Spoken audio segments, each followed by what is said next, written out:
mis queridos hermanos, les saludamos en el amor de Cristo y deseamos que todos ustedes se encuentren bien, gozando de su presencia allá en sus hogares o donde quiera que ustedes se encuentren.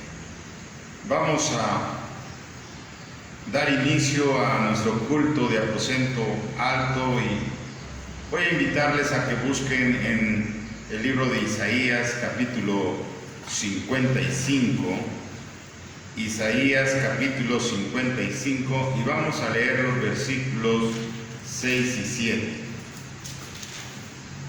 Dice la palabra del Señor: buscad a Jehová mientras puede ser hallado, llamadle en tanto que está cercano. Deje el impío su camino y el hombre inicuo sus pensamientos, y vuélvase a Jehová, el cual tendrá de él misericordia, y al Dios nuestro, el cual será amplio en perdonar. Amén. Oremos. Te alabamos, oh buen Dios, te damos gloria y honra en el nombre de Cristo, nuestro Señor y Salvador. Te damos gracias porque hoy en esta lectura nos invitas a poner nuestra mirada en ti, a buscar tu rostro. Te damos gracias, Señor, porque hoy, este día, queremos alabarte y glorificarte. Queremos suplicarte que recibas nuestras alabanzas, nuestras gratitudes, y te apiades de nosotros. Tenemos necesidad de ti, Señor. Tenemos necesidad, Padre, en nuestra vida espiritual y en nuestra vida material. Necesitamos, Señor, seas tú nuestra ayuda a diario. Por eso acudimos confiados, Señor,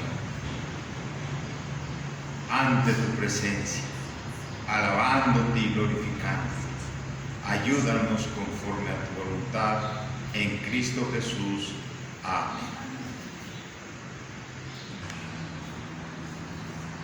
Hermanos, vamos a abrir nuestros himnarios. Les invitamos a que en casita nos acompañen también alabando el nombre de nuestro Dios a través del canto.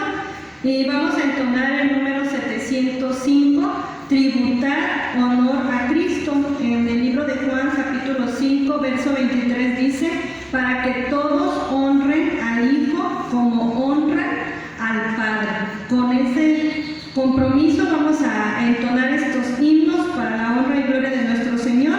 Himno número 705, Tributar honor a Cristo. Soy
gloria es suprema, dice el himnólogo, y con esa confianza vamos a seguir cantando. Les invito a que busquen el número 36, himno número 36.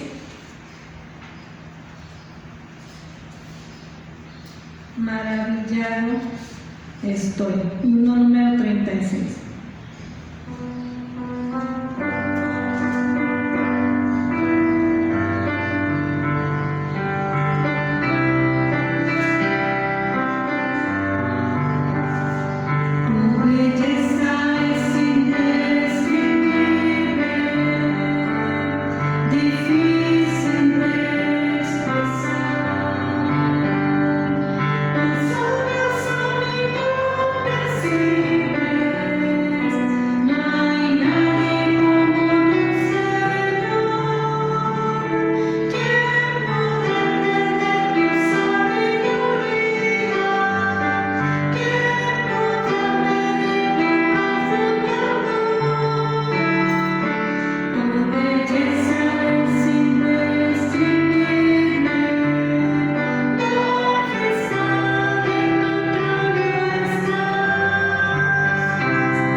Siempre sus promesas cumpliré.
317, en el Salmos, capítulo 68, verso 19, dice: bendito el Señor, cada día nos colma de beneficios.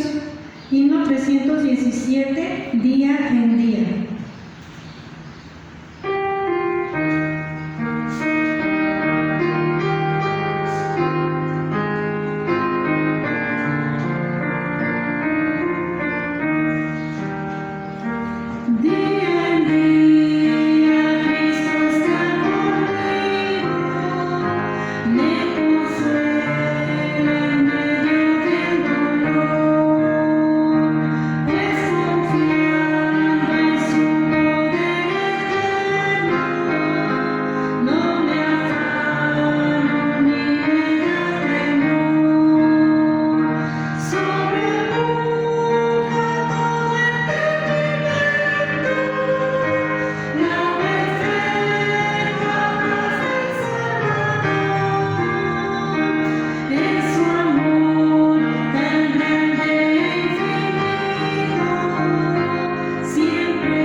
Hermanos, es un gozo poder estar nuevamente alabando, glorificando el nombre de nuestro Dios, reconociendo que es por su gracia, por su misericordia que podemos estar con vida hasta este momento, podemos estar aquí. Así que solo a Dios la gloria, como dice en su palabra, no a nosotros, oh Jehová, no a nosotros, sino a tu nombre sea dada la gloria. Vamos a continuar nuestro culto. Le invito para ello que abramos nuestras Biblias en el Evangelio según San Juan. Evangelio según San Juan, y vamos a dar la lectura a los versículos, capítulo 1, Juan capítulo 1, versículos 29 al 34. Juan capítulo 1, versos 29 al 34, y dice de esta manera: el siguiente día vio Juan a Jesús que venía a él y dijo: he aquí el Cordero de Dios que quita el pecado del mundo.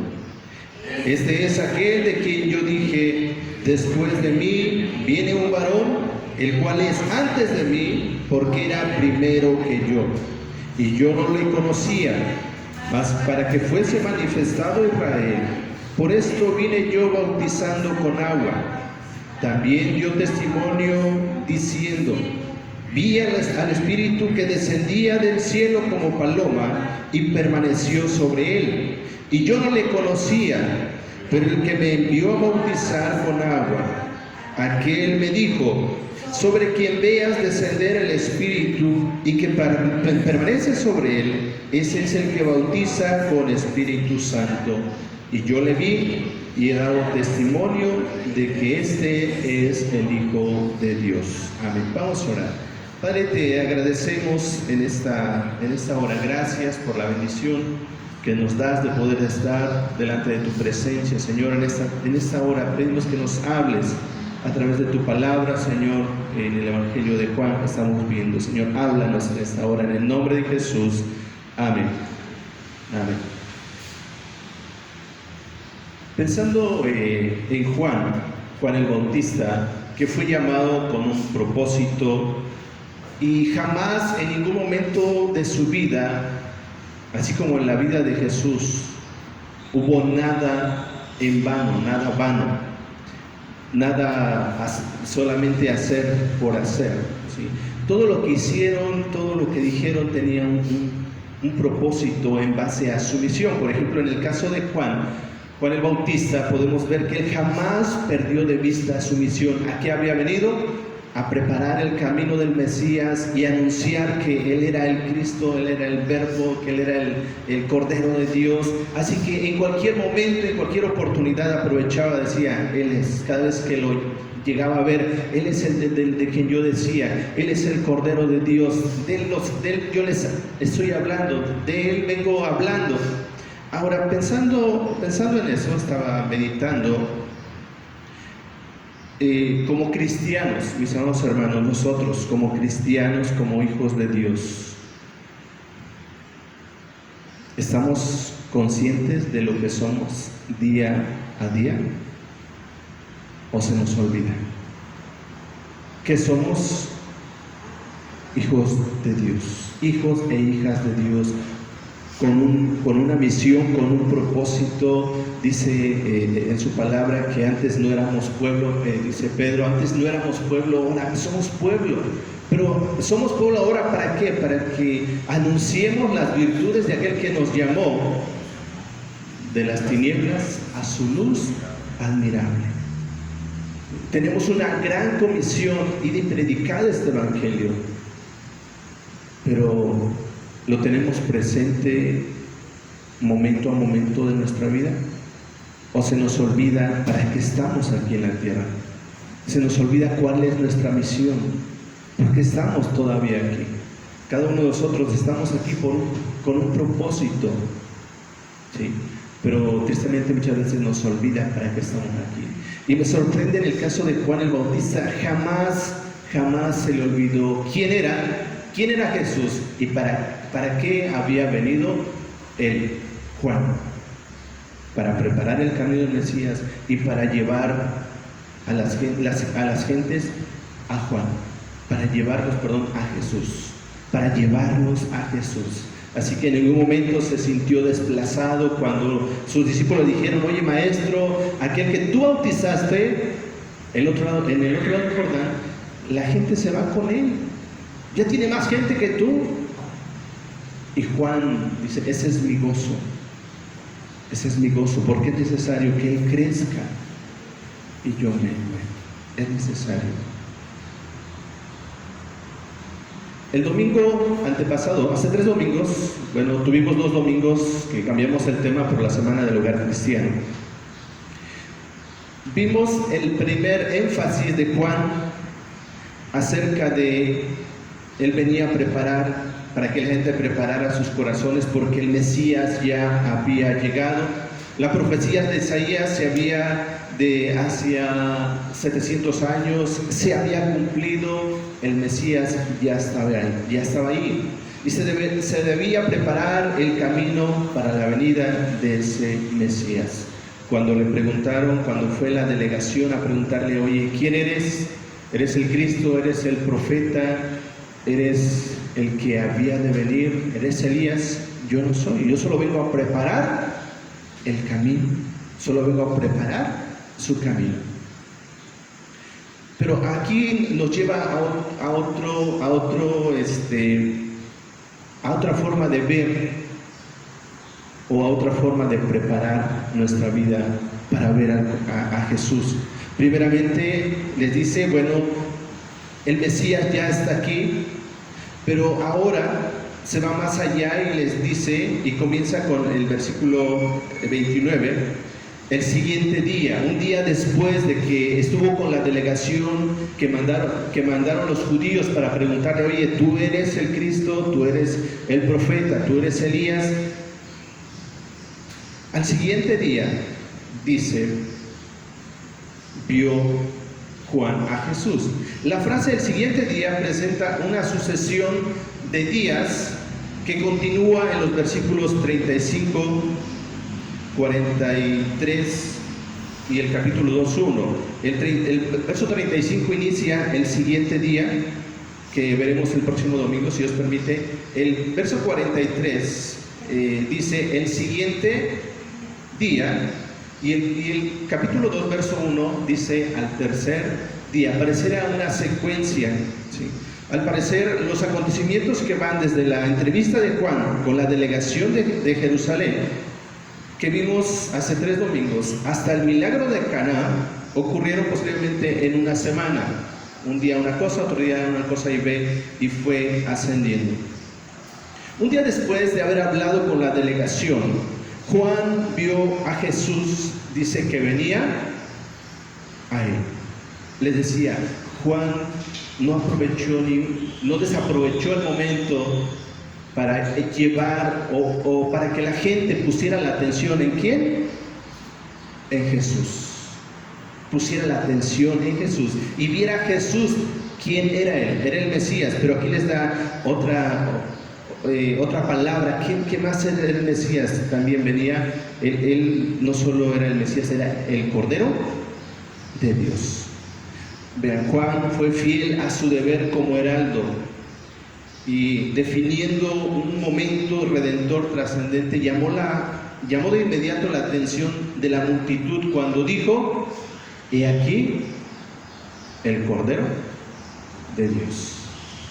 He aquí el Cordero de Dios. Este título es usado solamente en los escritos de Juan, solamente Juan le nombra de esa manera. En el libro de Apocalipsis podemos encontrar más de 25 veces que habla acerca del Cordero.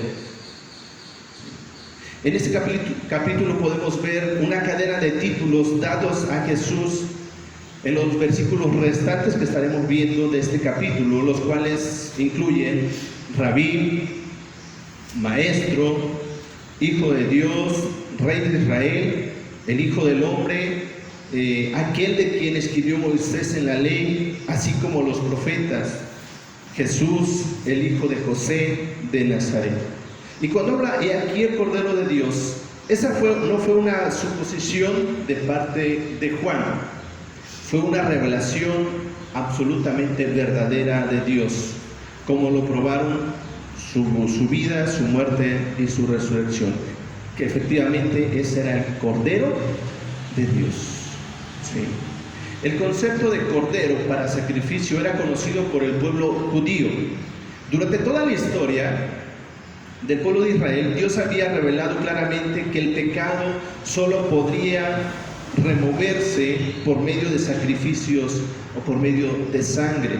En Levítico capítulo 17, verso 11, en la versión Dios habla hoy, dice así: porque todo ser vive por la sangre que está en él, dice, y yo se la he dado a ustedes en el altar para que por medio de ella puedan ustedes pagar el rescate por su vida, pues es la sangre la que paga el rescate por su vida. No se podía conceder el perdón de los pecados sin un sustituto aceptable, alguien que muriera en sacrificio. Dice la Biblia que sin derramamiento de sangre no hay perdón de pecados. ¿Sí? Sin derramamiento de sangre no hay perdón de pecados. Los judíos sabían que Abraham había confiado en que Dios proveería de un cordero para ofrecerlo en reemplazo de Isaac. Cuando Dios le dice a Abraham, oye Abraham, toma a Isaac, tu único Isaac, y llévalo al monte y sacrifícalo. Agarra la leña, el cuchillo y el fuego y se van con Isaac.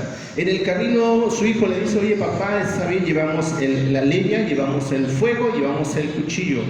¿Y el cordero? ¿Qué dijo Abraham? Él se proveerá de cordero. Y ahí surge un nombre de Jehová, Jehová Jireh, Jehová proveerá. Al final Dios se proveyó de cordero y libró a Abraham de matar a Isaac. ¿Sí? Se sacrificaba también un cordero en la Pascua, en los sacrificios diarios del tabernáculo y después en el templo, y como ofrecimiento por los pecados de los individuos. ¿Sí? Siempre se ofrecía un sacrificio para perdón, para remisión de pecados. Pero Dios también dijo claro que ninguno de esos sacrificios era suficiente para remover el pecado. En Isaías capítulo 1, verso 11 nos dice: ¿para qué me sirve, dice Jehová, la multitud de vuestros sacrificios? Hastiado estoy de holocaustos, de carneros y de cebo de animales gordos. No quiero sangre de bueyes, ni de ovejas, ni de machos cabríos. Llegó un momento en que eso no satisfacía la demanda. También eran conscientes de que la profecía de Isaías comparaba al Mesías como un cordero que fue llevado al matadero. En Isaías capítulo 53, verso 7 dice: angustiado él y afligido, no abrió su boca. Como cordero fue llevado al matadero. Aunque Israel buscaba un Mesías que fuera profeta, rey, conquistador, Dios les iba a enviar un cordero. Efectivamente, Jesús, el Mesías, y lo vimos el miércoles pasado, Él es el profeta, es el sacerdote y Él es el rey. ¿Sí? Pero Él es también el cordero que quita el pecado. El título Cordero de Dios anticipa el sacrificio supremo de Jesús en la cruz por el pecado del mundo. El Cordero de Dios. Así como en Abraham Dios se proveyó de cordero para librar a Isaac, y al librar a Isaac libró a todo el pueblo judío, toda la nación judía. Así Dios se provee de un cordero y libra a sus escogidos de irse a una eternidad sin Él. Sí. Se provee de cordero. Con esta declaración breve, el profeta Juan deja claro que el Mesías había venido a lidiar con el pecado. Dios se había provisto de un cordero. Y cuando vimos el día miércoles, vemos parte del Cristo el mediador. Eso, ser mediador o ser ese cordero que quita el pecado del mundo, no fue fácil. Se nos hace fácil decirlo, pero no fue fácil. Pensar para Dios entregar a su único hijo, pensar en Jesús entregarse en obediencia por nosotros, ingratos. Y no fue fácil. Su alma fue afligida. Dice: mi alma está angustiada hasta la muerte. Para que Dios pueda decir eso, estuvo muy fuerte todo eso. Lloró, su sudor eran grandes gotas de sangre. Para que Dios como hombre pudiera sudar gotas de sangre, es estar en un grado de aflicción inhumano. Sí, ser el mediador no fue fácil. Pagar nuestro pecado no fue fácil. Ser el cordero no fue fácil. Pero dentro del plan de redención incluía a la segunda persona de la Trinidad tomar forma de siervo de hombre y pagar la deuda que un hombre contrajo con Dios, contra Dios. Adán, el segundo Adán, Cristo, pagó la deuda. El cordero que quita el pecado. El Antiguo Testamento está lleno con la realidad de que el problema del pecado reside en el mismo corazón de la persona. Jeremías 17:9 nos dice: engañoso es el corazón más que todas las cosas y perverso. ¿quién lo conocerá? El pecado está en el hombre. Tenemos el pecado original y ese pecado original le añadimos el pecado que cometemos a cada momento. Todos los hombres, aun quienes recibieron la revelación de Dios en las Escrituras, los judíos, eran pecadores e incapaces de cambiar el futuro o el presente o de pagar por los pecados del pasado. Es imposible. La conocida acusación del apóstol Pablo sobre la naturaleza pecaminosa humana, que nos habla en Romanos 3, 10 al 12, cuando dice, como está escrito, no hay justo ni aun uno. No hay quien entienda, no hay quien busque a Dios. Todos se desviaron. A una se hicieron inútiles. No hay quien haga lo bueno. No hay ni siquiera uno. ¿Por qué? Porque hemos heredado una naturaleza pecaminosa, corrompida. Así que era necesario. Ya no era suficiente el sacrificio de un cordero, de un animalito. Era necesario un sacrificio más perfecto. ¿Sí?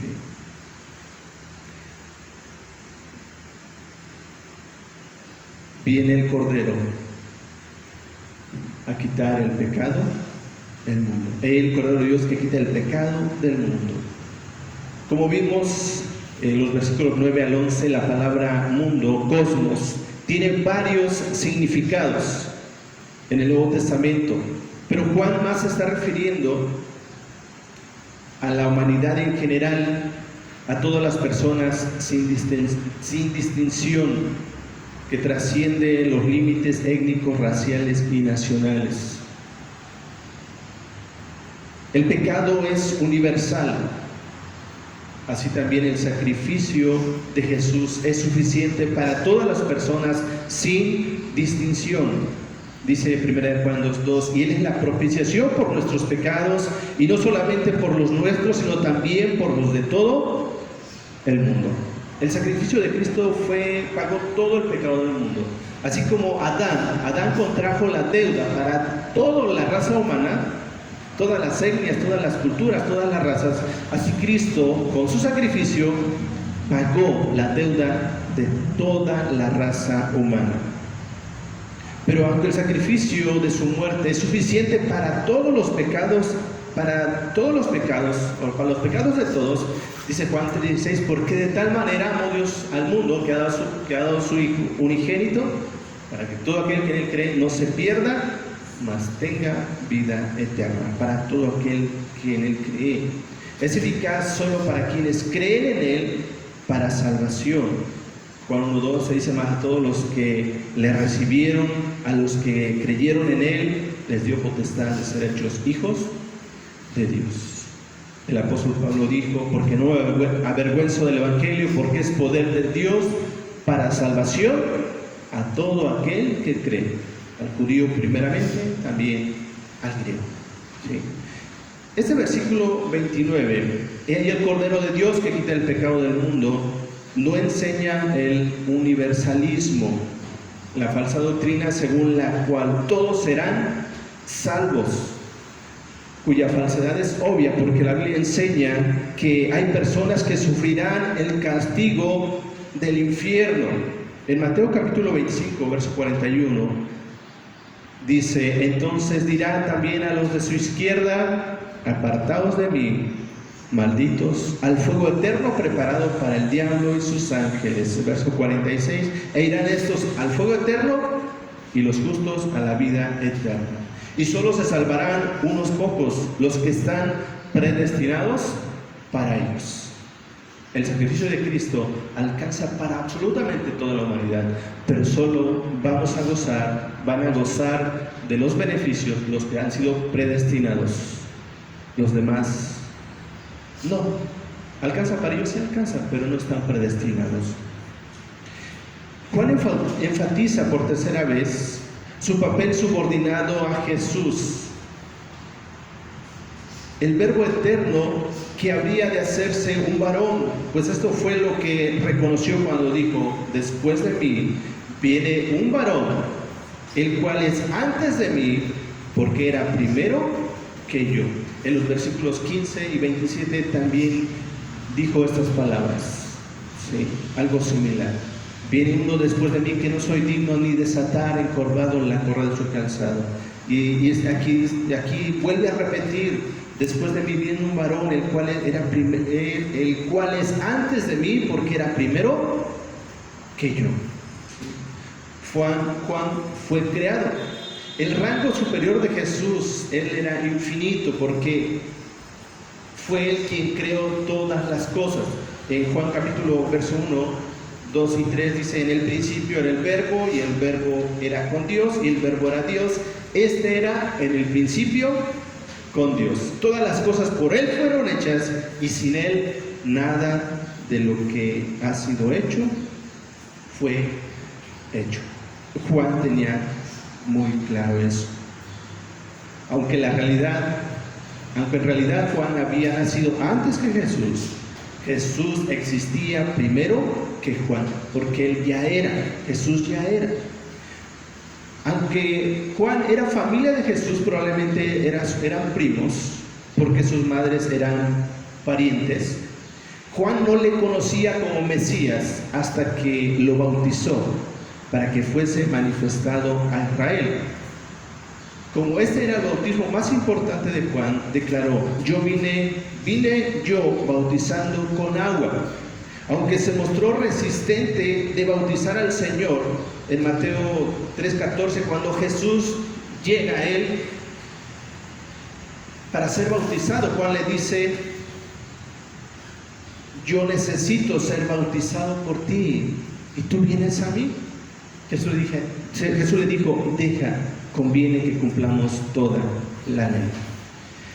Y fue en el bautismo de Jesús que Dios, el que envió a Juan a bautizar con agua, le reveló completamente a Jesús como el Mesías por medio de una señal fijada previamente.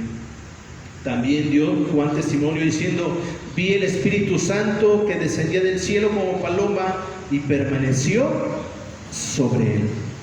Esa señal era una prueba sobrenatural del papel mesiánico de Jesús, porque Dios le había dicho a Juan: sobre quien ve a descender el Espíritu y que permanece sobre él, ese es el que bautiza con Espíritu Santo.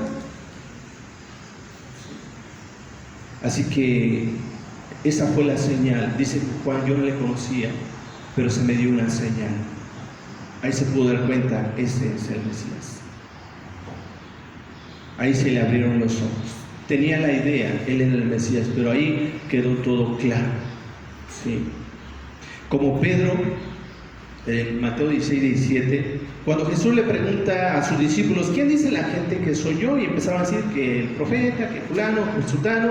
Y Pedro dice: tú eres el Cristo, el Hijo de Dios. Tuvo una revelación. Jesús le dijo: bienaventurado eres Pedro, porque esto no te lo reveló carne ni sangre, sino mi Padre que está en los cielos. De esta manera Juan recibió una revelación. ¿Quién es el Cordero que quita el pecado del mundo? ¿Quién es el Mesías? Sobre el quien ve descender el Espíritu Santo y permanece sobre él. Ese es. Así que Juan entendió quién era en verdad Jesús por medio de la revelación divina. La superioridad de Jesús sobre Juan se refuerza con el hecho de que Jesús bautiza con el Espíritu Santo. Por sexta vez en su evangelio, el apóstol Juan se refiere al testimonio del bautista a favor de Cristo con la siguiente afirmación en el verso 34: y yo le vi y he dado testimonio de que este es el Hijo de Dios. Este es el Hijo de Dios. Como vimos en el principio, que testificar o dar testimonio es un asunto temático en este evangelio. Dar testimonio de Jesús. El testimonio de Juan en el versículo 34 es una conclusión que se ajusta a esta sección. Y yo le vi y he dado testimonio de que este es el Hijo de Dios. Aunque los creyentes somos hijos de Dios en un sentido limitado, En Juan 1:12 dice: mas a todos los que le recibieron y creyeron, les dio potestad de ser hechos hijos de Dios. Somos hijos de Dios. ¿Sí? Solamente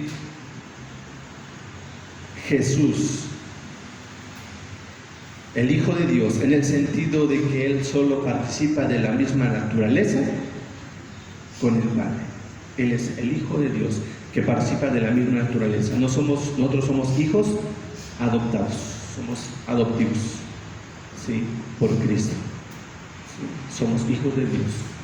Pero Él es el Hijo de Dios que participa de la misma naturaleza que el Padre. Estamos terminando. A su primer énfasis, que el Mesías ya estaba aquí, que preparen sus corazones, Juan agrega una exhortación igualmente convincente. Ahora reconocerlo por lo que Él es el Hijo de Dios, es el Mesías y sobre todo es el Cordero del supremo sacrificio por el pecado del mundo.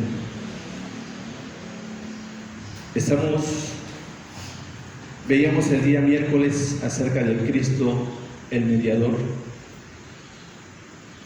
Y aquí Juan nos dice, Él es el Cordero de Dios que quita el pecado del mundo. Él es el mediador. Es el que se pone entre Dios y el hombre y se dispone a satisfacer la demanda de Dios. El sacrificio perfecto. Dios dijo: hastiado estoy de sangre, de grosura, ya basta. Era necesario un sacrificio más, un sacrificio perfecto. Pero dentro de la raza humana no había nada ni nadie que pudiera satisfacer esa demanda. Así que Dios mismo, así como en Abraham, se proveyó de cordero. Él mismo se proveyó de cordero. Él mismo fue el cordero. ¿Sí? Él mismo fue el cordero. Y como Dios es justo, demandaba que se pagara esa cuenta a costa de lo que fuera. ¿Sí? A costa de lo que fuera. Y sin derramamiento de sangre no hay perdón de pecados. Y era necesario un sacrificio perfecto. Y la segunda persona de la Trinidad, el Hijo de Dios, fue ese intermediario, es ese Cordero de Dios que quita el pecado. Juan tuvo clara su misión. Tú y yo, mis amados hermanos, sabemos para qué estamos aquí. Inicié con eso. Sabemos para qué estamos aquí. Estamos aquí con un propósito. Y hoy más que nunca debemos proclamar a Cristo. Hoy más que nunca. A veces nos excusamos que no podemos congregarnos, que no está abierto el templo. Pero ¿qué estamos haciendo? ¿Qué estamos haciendo? Allá en la casa, con los vecinos, ¿qué estamos haciendo? Estamos dando testimonio, estamos llevando a la gente a Jesús. Esa es nuestra misión. El estar acá es una pequeña parte, pero no es la misión. Ese es el fin principal del hombre: glorificar a Dios, gozar de Él para siempre. Eso debe ser un estilo de vida acá. Pero se nos olvida lo importante: predicar a Cristo. Predicar a Cristo. Anunciar esas virtudes de aquel que nos llamó de las tinieblas a su luz admirable. Tanta gente hoy en día se está perdiendo, se está yendo a una eternidad sin Cristo. Así que, mis amados hermanos, dice un himno: Cristo está buscando obreros hoy. ¿Quién dirá: Señor, yo quiero ir contigo, yo quiero serte fiel? Pero es una decisión. Señor, quiero ser fiel. Tenemos un testimonio, tenemos a Juan, un ejemplo que seguir. Sigamos el ejemplo de Juan el Bautista. No seguir, el reto es seguir el ejemplo de Jesús, pero hoy tomemos el ejemplo de Juan, que jamás desaprovechó la oportunidad para decir: he ahí el Cordero de Dios, he ahí el Mesías. Es el que decía: Él es antes que yo, porque era primero que yo. Y estamos dispuestos a hablar de Jesús, de ese mediador. de ese Cordero que quita el pecado del mundo. Así que les invito, mis amados hermanos, y les animo. Y si tienen oportunidad de venir, está abierto el templo los viernes de 7 de la mañana a 8 a orar. Ya tenemos varios meses, está abierto. Los esperamos. Sí. Y vamos a orar para terminar y agradecer a Dios su palabra. Vamos a orar. Padre, te damos las gracias en esta hora. Gracias, Señor, por tu palabra que nos habla, que nos enseña. Señor, hemos visto el ejemplo de Juan el Bautista, que jamás perdió de vista su objetivo, para qué estaba aquí en la tierra, para qué había venido, y siempre aprovechó todo momento, circunstancia para llevar a la gente hacia ti, hablar de ti.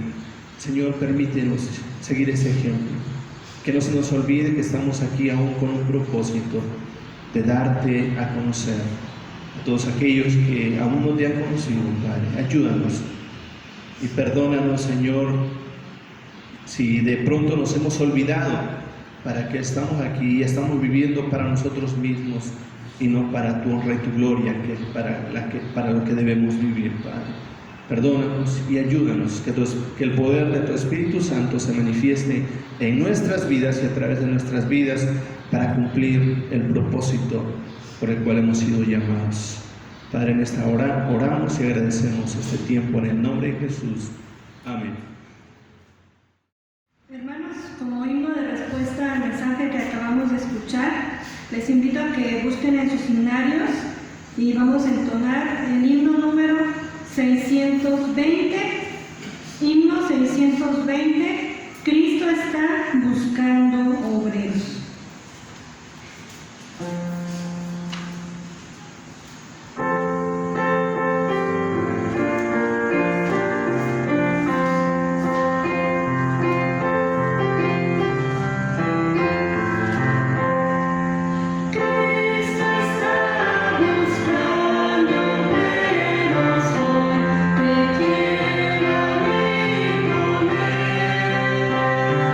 Quiero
darle el espacio a nuestra hermana Nash para un saludo a la iglesia.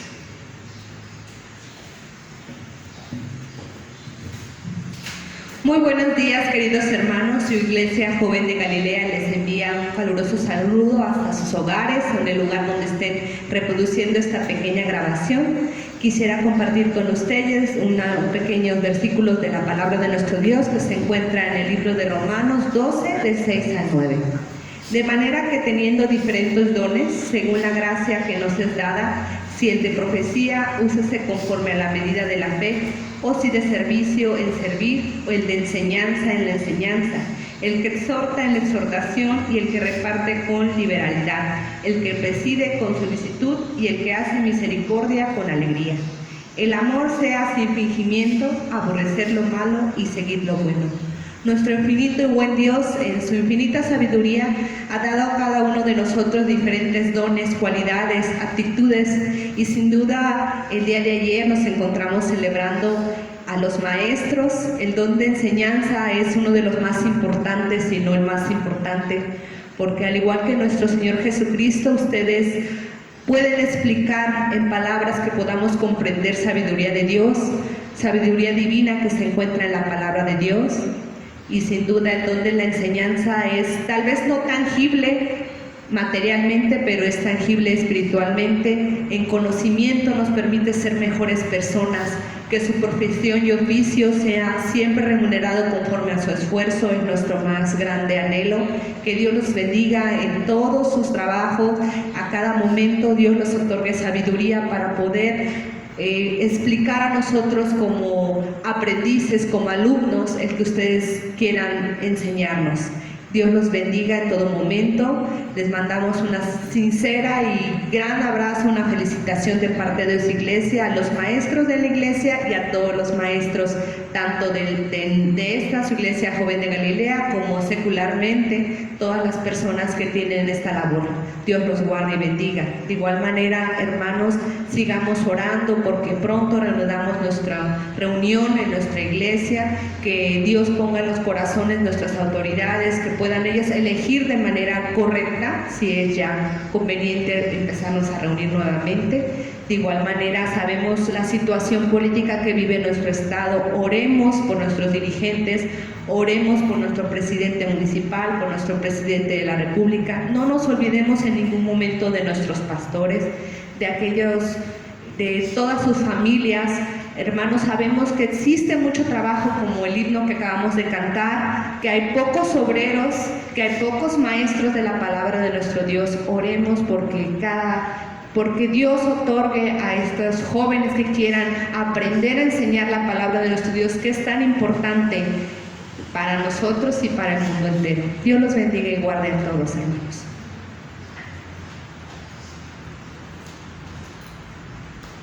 Vamos a continuar, hermanos, y yo les invito a buscar por ahí en sus Biblias, en el libro de Primera de Crónicas, y vamos a tener el momento de ofrendas y diezmos. Entonces les invito a buscar en el libro de Crónicas, capítulo 29, versículo 14. La palabra del Señor dice: porque ¿quién soy yo y quién es mi pueblo para que pudiésemos ofrendar voluntariamente cosas semejantes? Pues todo es tuyo y lo recibido de tu mano te damos. Vamos a ofrendar, hermanos.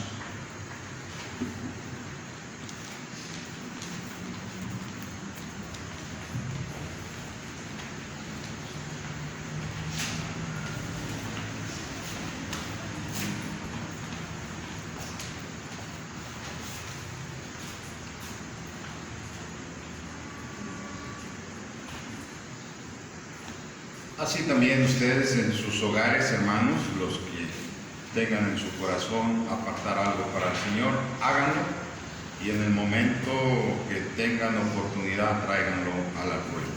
Vamos a dar gracias a Dios porque nos permite ofrendar el día de hoy. Te alabamos y glorificamos, oh Dios Todopoderoso. Reconocemos, Señor, que todo es tuyo, nada es nuestro. y te damos un poco de lo que tú nos das, Señor. Recíbelo, con gratitud lo hacemos para la gloria y honra de tu santo nombre. Permite que estas ofrendas sean utilizadas conforme a tu propósito, para tu gloria y tu honra en Cristo Jesús. Amén.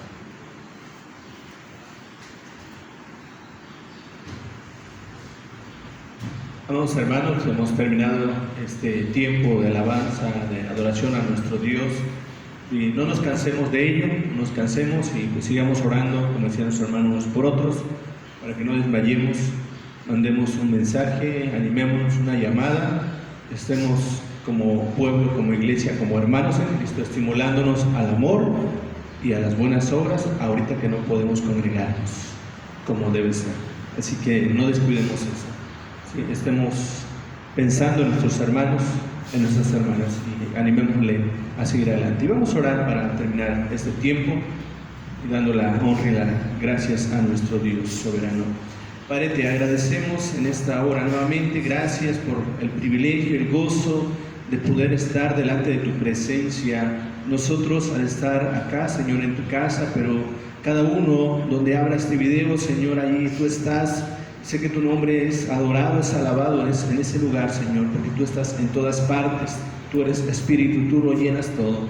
Padre, en esta hora te pido por tu iglesia, Joven de Galilea, por todos aquellos que abran este video, Señor, que tú hables a sus vidas y que, Señor, te manifiestes y que tu palabra, Señor, haga lo que tiene que hacer en la vida de cada uno, Padre. Y oramos y agradecemos este tiempo en el nombre de Jesús. Y mis amados hermanos, amada iglesia, que la gracia de nuestro Señor y Salvador Jesucristo, el amor del Padre Celestial y la comunión del Espíritu Santo sea con todos y cada uno de vosotros, con vuestras familias, con todo el pueblo de Dios que sufre persecución en este tiempo y ahora y hasta tu segunda venida, Jesús. Amén.